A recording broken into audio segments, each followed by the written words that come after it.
Good morning, everyone. My name is Frank Finley. I'm the Executive Director of MASB, and I'd like to welcome you to the latest in our Making Marketing Accountable MASB webinar series. Today we have a very special presentation on the esports industry. This particular webinar is starting a new series for MASB on sponsorship accountability. We've asked for feedback on topics for the webinar, and sponsorship has risen to the top of that. One is an area of great interest among marketers to learn more about how to bring some rigor to how sponsorships are managed. And the other was in response to our the newest edition of our sponsorship accountability book being released, which is available at Amazon and soon Barnes& and Noble. So please look for that if you have not already picked up a copy. Our presenter for today is Mike Wilkeson. Mike is an adjunct instructor of marketing at the University of Iowa's Tippie College of Business, and he's also a noted esports marketing expert. He is one of the contributors to the MASB Sponsorship Accountability book, authoring the section on esports. Mike will review and lead a discussion on past, present, and future opportunities for brands within the quickly evolving marketplace of esports. He will show how the growth and market expansion of online gaming titles, leagues, and teams have created an opportunity for a potential strategic fit within every brand sponsorship portfolio. And with that, I would very much like to welcome Mike. Hello, Mike. Welcome to the MASB webinar series. We're very happy to have you here with us today. Thanks so much, Frank. Really appreciate the opportunity to talk about this topic. In particular, it really kind of brings back some great memories as we look at that the book that we've published and we're quite proud of. So hopefully people get a chance, if you haven't already purchased it, to jump out and order your copy. But we started that article, and so Frank generously gives me authorship of that, but I feel like the entire MASB team participates in, if not the authorship, obviously kind of the vetting and editorial of each one of these, and we go through a pretty rigorous process to do that. And some of the funnest conversations that I've had professionally have been in those roundtable working sessions as we beat up our articles and question our assumptions and dig for deeper research when we need to. But this particular article we published in January of 20, which meant we probably worked on it for most of Q4. If not, I probably even started kicking it off in September. And so we timed it to be just before the Super Bowl, and we gave it a bit of a cheeky headline of wondering when positing when esports may overtake the Super Bowl in terms of sponsorship opportunity. And I'm sure someone on the webinar probably has the number off the top of their head, but the Super Bowl, certainly with 1 billion concurrent viewers or so, is a stretch for esports, obviously. But we also felt like it wasn't too much of a stretch in terms of its growth trajectory and the sheer volume of interest that had begun to be generated in the esports industry and marketplace. And so not just academically, but professionally, it was also super, super interesting to us to be, able to not just witness, but participate in an emerging industry that had a lot of potential for brands and marketers to participate and advance, the engagement and awareness and other, important brand metrics that lead to revenue, with this emerging marketplace. And so we also kind of thought about it as an opportunity to look at it from a product lifecycle perspective. And, we were kind of boots on the ground, looking at the early adopters, and wondered where this would go in the future and what opportunities it presented for brands in January of 2020 vis-a-vis a $2 to $3 million media buy at the Super Bowl. So that's where we kind of began. And then as you think about January of 2020, we kind of fast forward into quickly into the issues that arose because of the pandemic. And we were all shut down, which gave our team plenty of time to meet on a monthly basis, if not more often in subgroups, to think about as live audiences are shut down, that's going to have an impact on all of the traditional sports sponsorships. Will eSports, use this opportunity as a catalyst and really kind of vault forward? And, there were some opposing opinions on that. Certainly, shelter in place, masking, all of the other precautions that went along impacted leagues, esports teams, individual streamers, the ability for anybody to be mobile around their own city, let alone their country or a region of the world. So it was definitely, as everybody probably knows, a catalyst for more video game play and reaching out to a breadth of more games. But it ended up not being so much of a catalyst for esports growth itself. So the trajectory dipped a little bit before it adjusted to pandemic conditions and began to continue its robust growth. But with that said, so that's kind of the backdrop of why we're even talking about it and why was it in the book. But what I want to do is talk a little bit about the state of play, pun intended, what we have for viewership trends. And I think that's pretty interesting. And we could also kind of contextualize that with what we're seeing in linear TV and live sports, traditional sports leagues. Take a little bit of a walk down the lane of 2019 through 2024 to see how brands evolved in terms of their engagement. And not only that, what types of brands. We've got some great case studies from one of our fellow MASB members, Ray Katz. He and his team are quite honestly the real boots on the ground when it comes to esports, and that'll come to light pretty soon. But he generously gave us 4 case studies that show some metrics, and will kind of reflect what his brand partners are looking at and looking for in terms of results. And then we'll talk a little bit about the future, and we'll see what how good of a futurist I am as time goes on. So, like I just discussed, esports goes hand in hand with the video game audience explosion.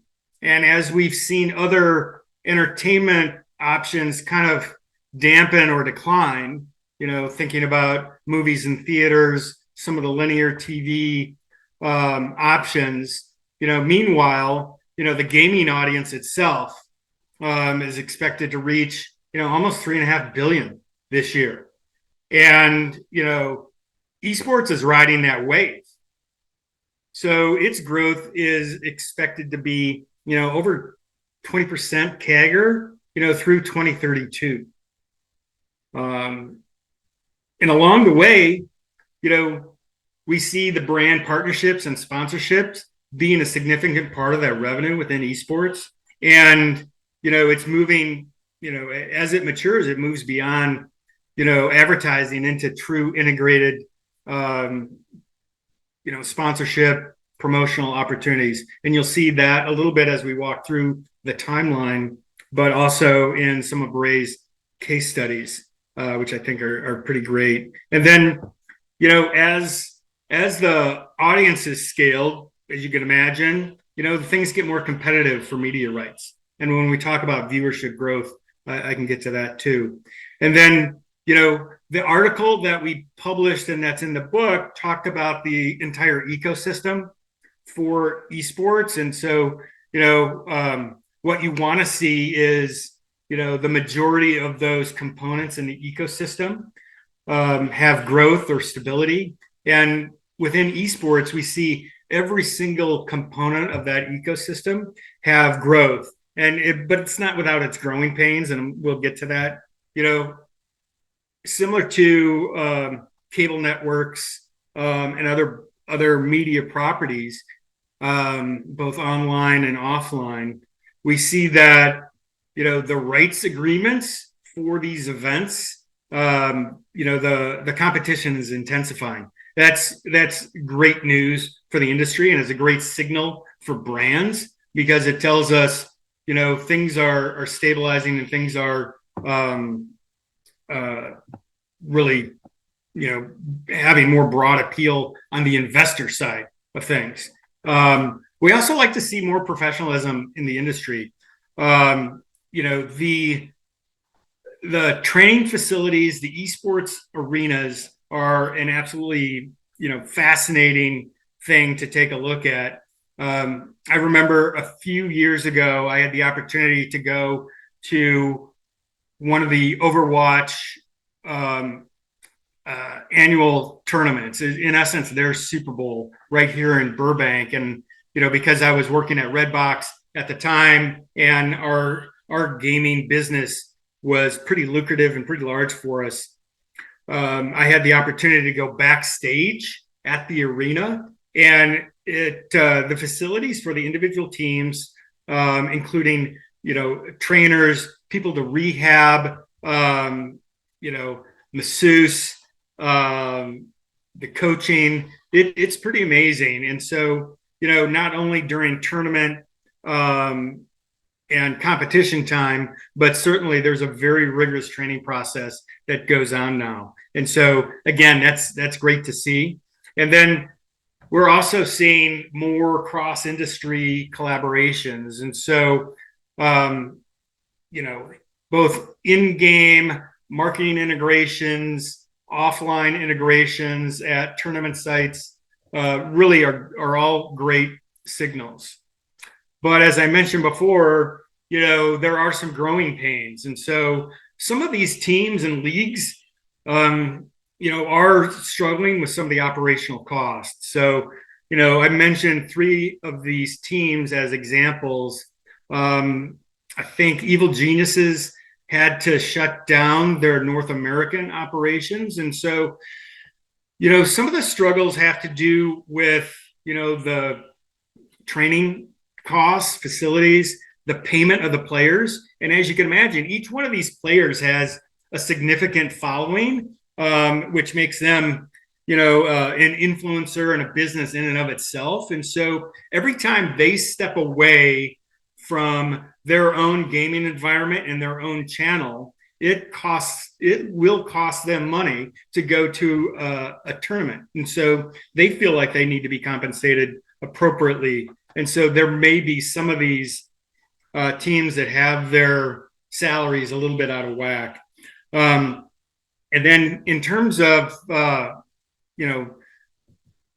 other risks is that, not quite so much as the fashion industry, but the video game industry does have it has a cyclical nature to it. And it is kind of a trend, I don't want to say fad driven, but interest in games comes and goes, right? And so one of the things that we talk about in the book, and whenever we have a topic of discussion to debate within our own team, we talk about the imperative of a portfolio approach to brand sponsorship. And so what we also would advocate, given the risks of the individual players, the specific games, which could cycle up and cycle down, and the wane and wax of viewership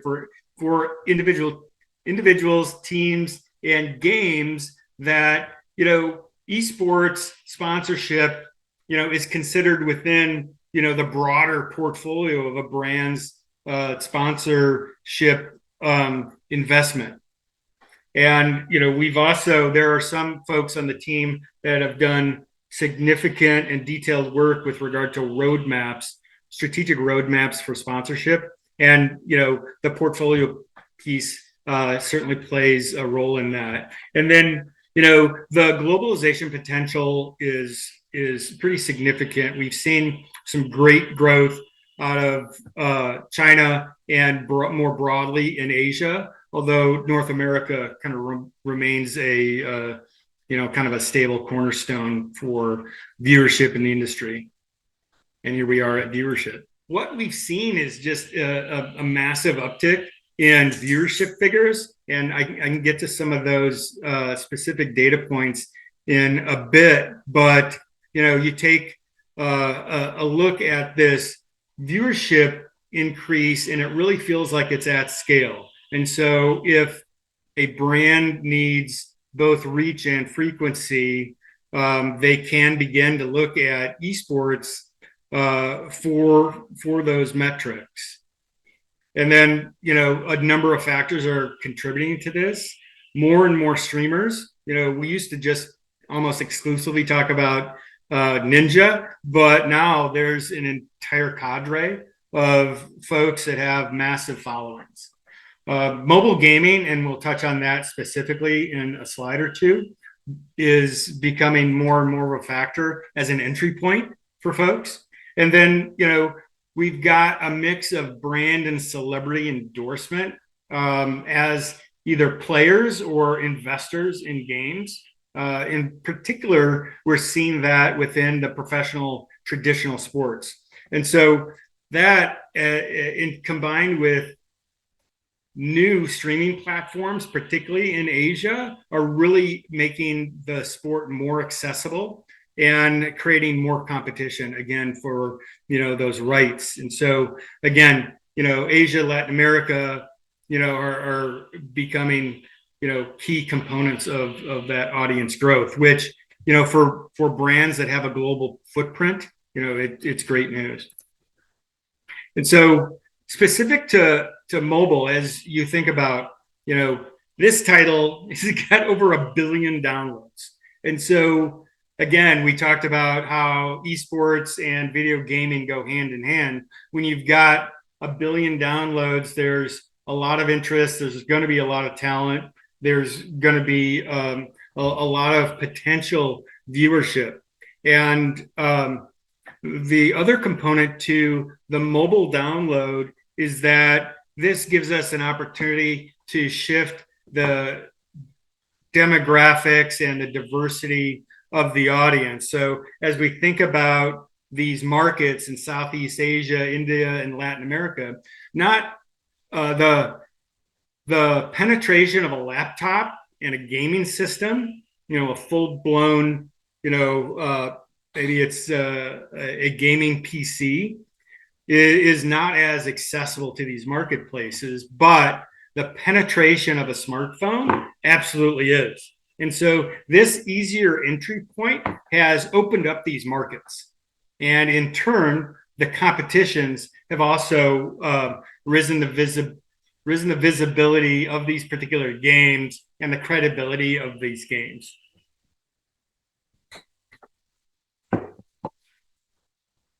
And so we're talking about new form factors like mobile. We're talking about different integrated sponsorship opportunities. But another component to this are emerging strong games. And so when Riot released their game in 2020, Valorant, it took off. They did an amazing job from a marketing standpoint, really engaging the player base from an early standpoint, and have been really smart about managing that life cycle.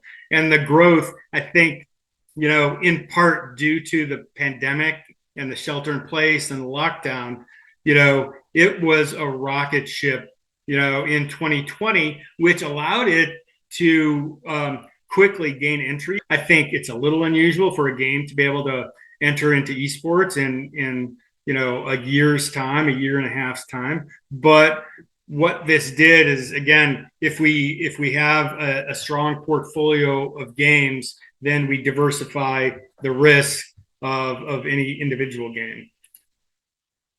And so as we think about, the real time, live viewing, we've also seen some pretty explosive growth. I think it's League of Legends has the current concurrent viewership record at 6.2 million concurrent viewers in 2023. We'll see if anything meets or beats that before 2024 is out.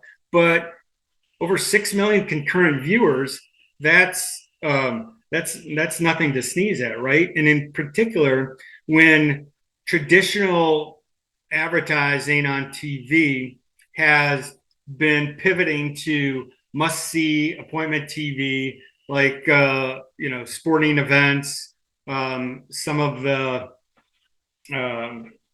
I can't think of some of the dance and the singing reality TV that's more appointment based or live is important. This offers an alternative to brands that want to engage with customers. And the different opportunity here, and we've always tried it on linear, and we've always tried it with movies, is try to simulate this idea and this notion of building community as people watch a movie, and it's gotten very, very limited success. And believe me, I tried several different kind of variations of that. And I think simply it's down to the user experience and the consumer behavior. And so games are more lean in. They're more, they're by their nature, they're active and they're interactive. And so part of gameplay is live chat and interaction. And so, 999 out of 1,000 gamers are chatting with either friends or opponents or fellow team members from around the world that they may have just met 20 minutes ago. And so the community interaction opportunity with regards to live viewing is a huge opportunity for brands, especially as you see a strong alignment between the game, the live viewing audience, and your brand. And so again, this offers opportunity for content incentives that brands could sponsor, especially for real-time engagement. One of the other emerging strengths of the esports marketplace has been a more rigorous and thoughtful use of post-event streaming or video on demand. And so it's quickly been integrated into esports and esports sponsorship packages. And again, the stats show it averages about a third of the content consumption, among viewers. That's probably going to vary based on game and the market, but it gives fans a chance, who couldn't make it to live to be able to catch up on content, because they were at work or they were traveling or they had another event. What it also does is, gets rid of time zones. And so, VOD gives the opportunity for anyone around the world to watch or rewatch the event, in their own time zone, at their own leisure. And then, similar to what linear TV and movies have done for years and years is, you take that VOD content, you cut up the best pieces, the highlight reel, to really kind of push it out in a more snackable format to audiences that may not have the time to consume 3 or 4 hours of tournament gameplay. And again, that just brings in another opportunity for brands to sponsor those highlights. How do you take advantage of this? I think number one is really understanding the data in terms of how the audience is consuming that tournament, that league, that individual player or team's content. And then think to, all right, what are the goals and objectives for my brand, and see where that aligns. And so, it may be an opportunity, um, in terms of the live audience, to have a different level of integration and content, and promotional offer potentially than the VOD offer, which is going to kind of live in perpetuity if you end up having kind of an immersive experience with regard to the VOD. And so we've got dramatic growth in viewership, as a result of new titles, emerging markets, mobile. We've got the rise in, regional global, which is a huge opportunity for global brands. And then, we've got, all of this kind of complexity that brands need to consider as they think about that portfolio approach to managing their sponsorship dollars. Let's kind of take a quick walk down our timeline here. And, what we've seen is that because of this viewer growth and because of the scalability, we're really seeing, this evolution, from back in the day when we had niche tournaments and kind of regional leagues or teams, to more globally based competitions, globally based teams and leagues, that it gives brands more of an opportunity, gives non-endemic brands more of an opportunity. And that was kind of the key takeaway, is that part of this evolution is from a endemic exclusive to a combined endemic, non-endemic perspective in terms of the landscape, which it's good for the esports marketplace because it raises competition for sponsorship dollars. We kind of felt that, even though they occurred here and there prior to 2019, 2019 was kind of the rise of the non-endemic. And so we had MasterCard, Coca-Cola, Red Bull, I would consider kind of an endemic because it's so endemic to the audience. And then Adidas, as a really integrated product opportunity. And so, they entered the market with eSports apparel. And as you see, a number of these sponsorships or partnerships are, individual gamer specific, and that's Tyler Blevins' Ninja. He was just crushing it in 2018, 2019, 2020. And so he, is a very stable personality, good brand in and of himself. But, it was fairly common to back an individual streamer and gamer at that point in time. But, we also see, MasterCard, really raising its visibility with League of Legends, which has been for quite some time pretty strong in the esports gaming space as a kind of a cornerstone game. As we move into 2020, we're beginning to see automotive and fashion, which is pretty interesting. And so, while BMW may have backed off a little bit on esports in the last year or so, I think it was significant that it jumped in 2020, and really kind of aligned itself with some top tier teams to really build a presence. And, if you think about the demographic fit, it's, the 18 to 24-year-olds and the 35 to 44-year-olds that are in North America, kind of the strongest demos. And so for BMW to be able to reach those folks, it was, I think, a pretty good fit.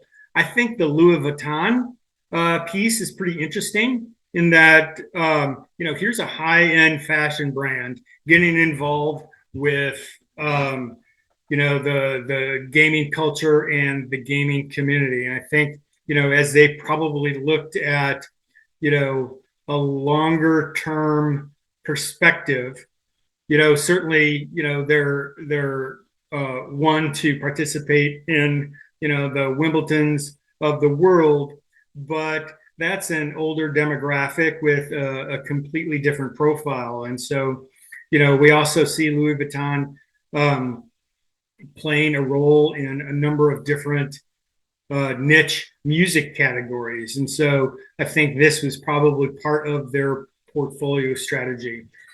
We'll see a McDonald's case study from Ray's team in a bit, but here is a sponsorship of FaZe Clan, which is was a significant esports gaming team back in 2020. I think they still have a presence, but just given the rise of the industry altogether, FaZe Clan is certainly a contender, but probably not near the top. And then here we have State Farm.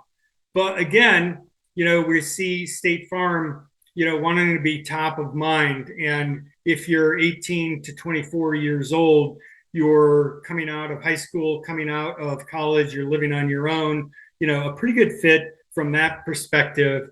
And if you're in that 35 to 44-year-old demo, it acts as a pretty good reminder impression to keep State Farm top of mind. So 2021 rolls around and we're seeing, again, more fashion, more automotive with Gucci and Ford. So we're seeing, again, 100 Thieves is a team. And so we're seeing team partnerships with FaZe Clan, again, and Verizon, but we're also seeing, KFC and Call of Duty. So they're aligning themselves specifically with a game. New game releases are also a huge opportunity for brand integrations because those game releases get a significant amount of media coverage and investment from the game publishers themselves. And then, here's Ford partnering with Rocket League. And so, again, a good awareness and reminder opportunity and a pretty engaging environment for partnership, sponsorship, and promotion. So 22 comes along. We've got, again, competition among telcos. We saw Verizon previously. Now we've got T-Mobile and Samsung and Intel, all kind of endemics. G Fuel, wanting to compete with Red Bull. And so as we see some of those early adopters, we talk a bit about the kind of the product life cycle of esports from early adopters onto the majority. Once we see, folks, dipping their toe in or creating a bit more of a presence, that raises the eyebrows of other brands in their space and creates competition. And so again, it's kind of a mix of streamers, games, and teams in terms of those partnership opportunities. But as I mentioned before, once you see a competitor jump in, and I forgot to point out Nike, they were a fast follower, behind Adidas in terms of esports or gaming apparel. Just a quicker high level note in 2023. So I think if you recall in 2021 and 2022, you couldn't go anywhere without hearing about crypto and NFTs. And in the marketing world, NFTs, particularly in media and entertainment, became a significant focus in terms of trying to connect the brand, the IP brand, sponsorship brands, and audiences to create a higher level of engagement and higher level of ownership of that IP. And so we, fast forward to 2023, and we began to see the gaming world dip its toes into this world. Although in probably 2020 through 2023, the notion of Web3 games and the use of NFTs was not widely accepted. And in fact, a number of the gaming community, really looked poorly on the Web3 space in terms of game and game economy. But, the tide, I think, is shifting on that pretty quickly. And so in 2023, we see both Adidas and Nike, coming into the marketplace with, G2, as a team, Nike continuing to try to raise awareness for both their esports apparel as well as, the rest of their product line. And, again, a little bit of, I would say, not a fast follower, but not distant. Audi coming into the space and working with Astralis, which is a gaming team. But Pepsi and Coke usually do things in a big way. So sponsoring a Call of Duty league is kind of perfect and nearly endemic to their portfolio strategy. So everybody loves to see some case studies and some data. Hats off again to Ray Katz. And if you have the opportunity, he's his depth of knowledge in the sponsorship space is pretty amazing. And so, he and I worked together a lot on the esports side. A lot of us contributed to the NIL work, but he is, boots on the ground with respect to that. And he's got a ton of experience in the naming space. And so, let's see, I jotted it down, Frank.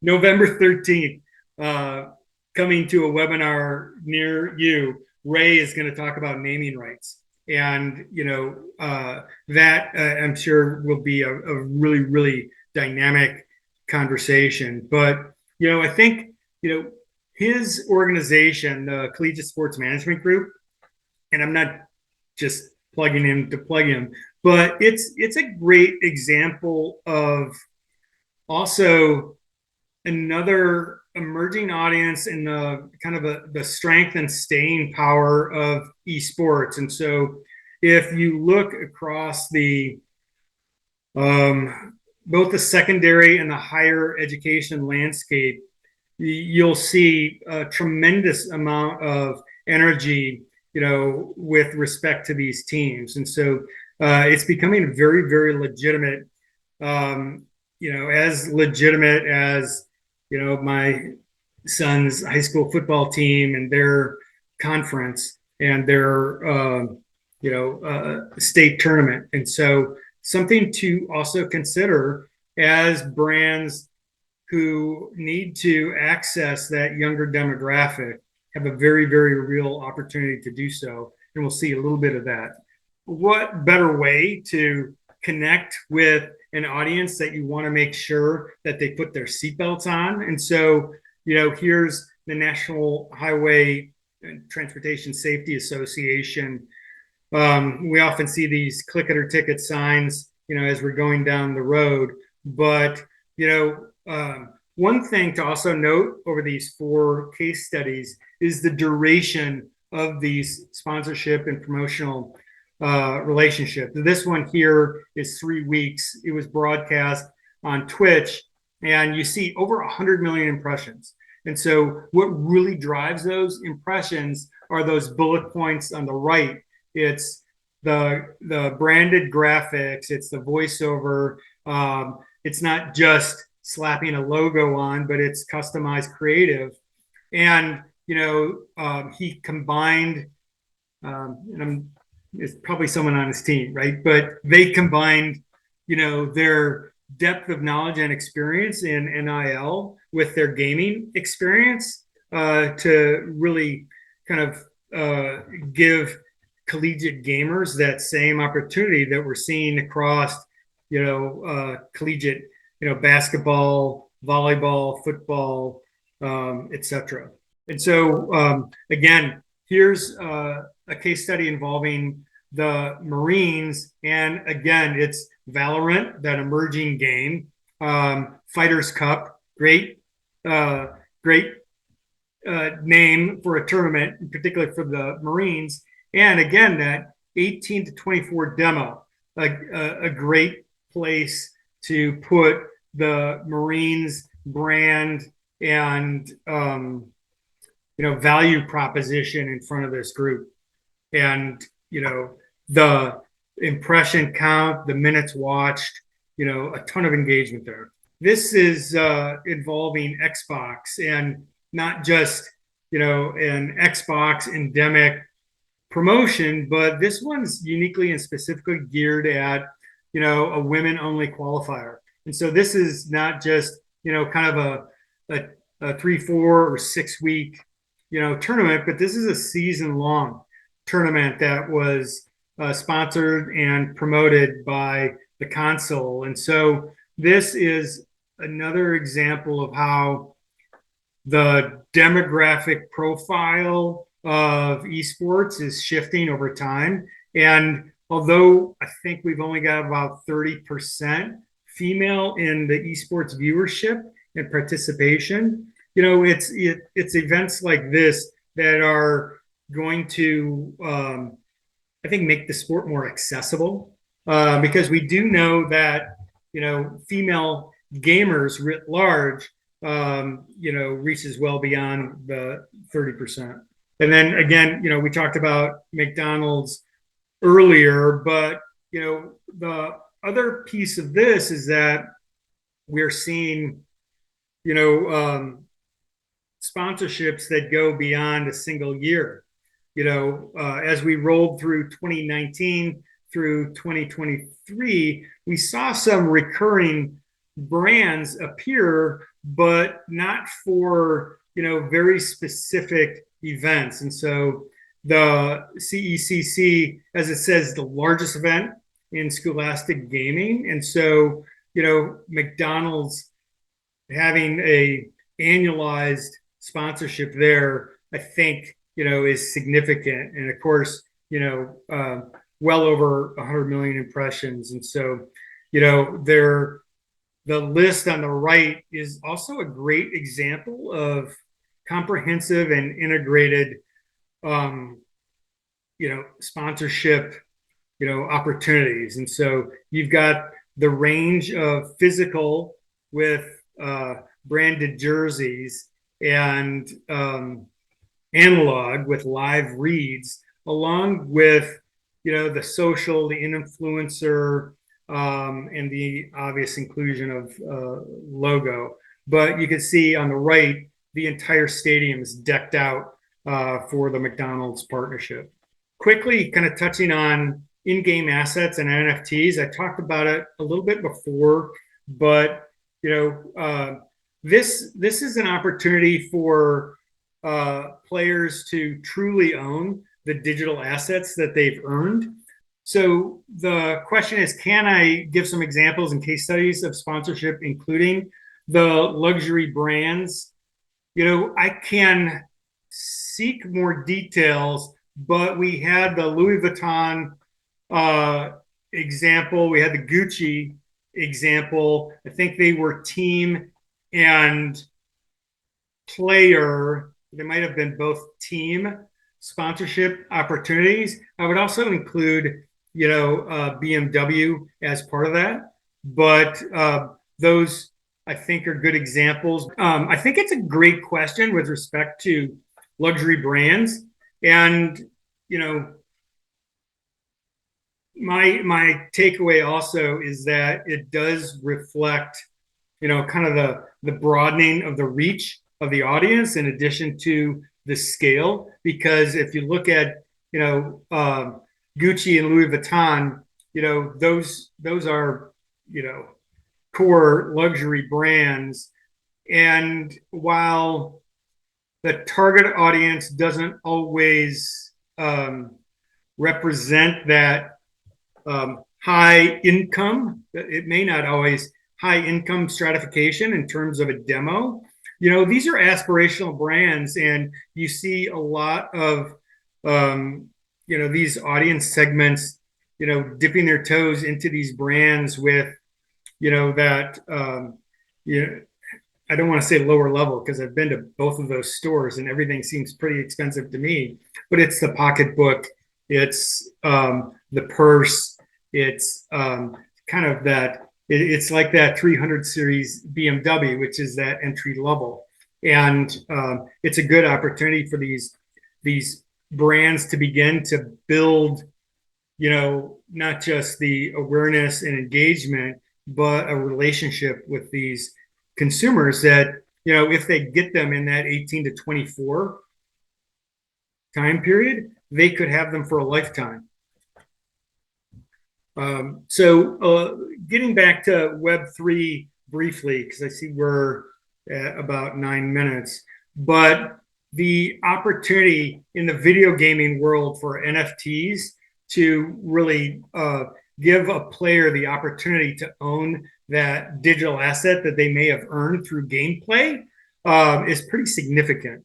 And the opportunity there, it's the economic ecosystem of, NFT built on this, and I don't want to I feel like I'm getting a little bit too jargony, but these Web3 platforms allow for this ownership. And the core component too is that they've got, there's no liquidity to them, but as an NFT, they could potentially increase in value. And there's the ability to trade or sell these to other players. And then the holy grail would be cross-platform ownership. And so if I could be able to trade the Fortnite skin that I won or the Fortnite skin that I earned because I was one of the first 10,000 people to enter the virtual arena for a League of Legends tournament, that skin is mine. Because of its rarity, it's going to increase in value. And if there's another tournament, a month or two down the road for Fortnite, and I've earned a similar skin, or what other digital asset, could I combine both of those from two different games and trade them for a different asset in a different game? That's the holy grail. Will we get there? I'm not sure, because there's so much value for an individual game and an individual ecosystem to make it closed. That's the opposing viewpoint.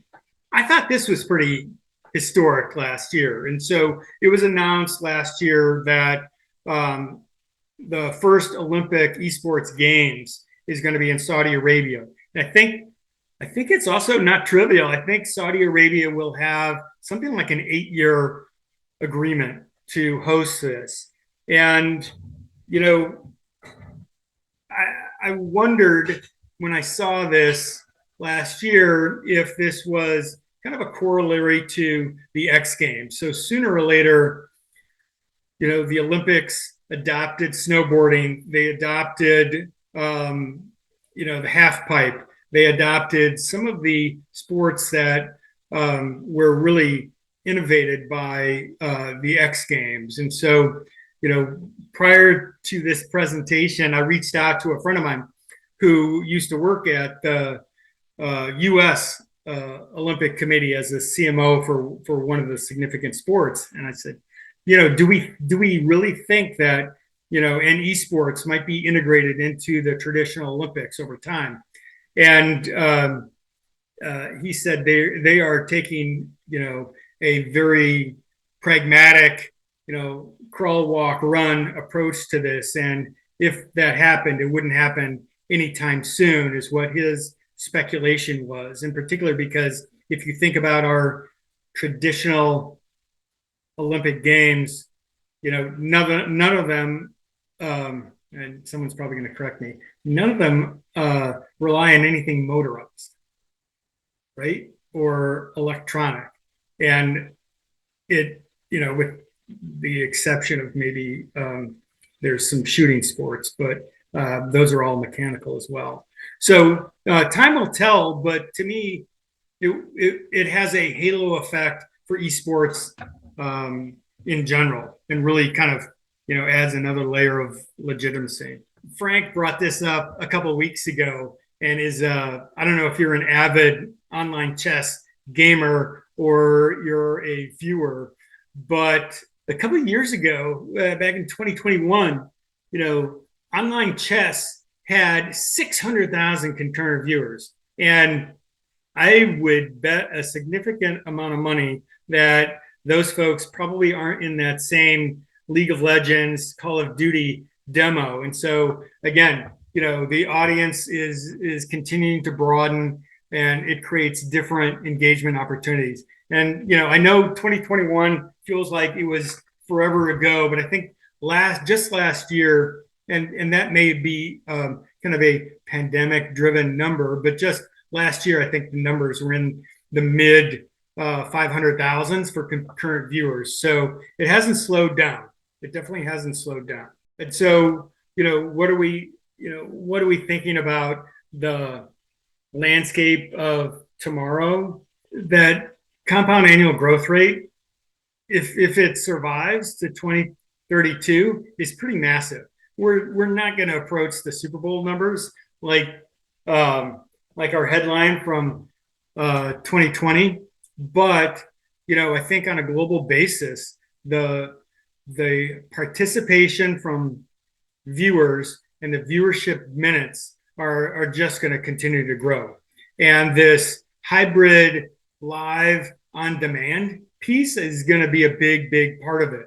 It's going to create VOD is going to create so many opportunities for snackable video and partitioning out that content in a very easy way to dip your toes from a sponsorship standpoint. And so, different ways to watch, really gives viewers, the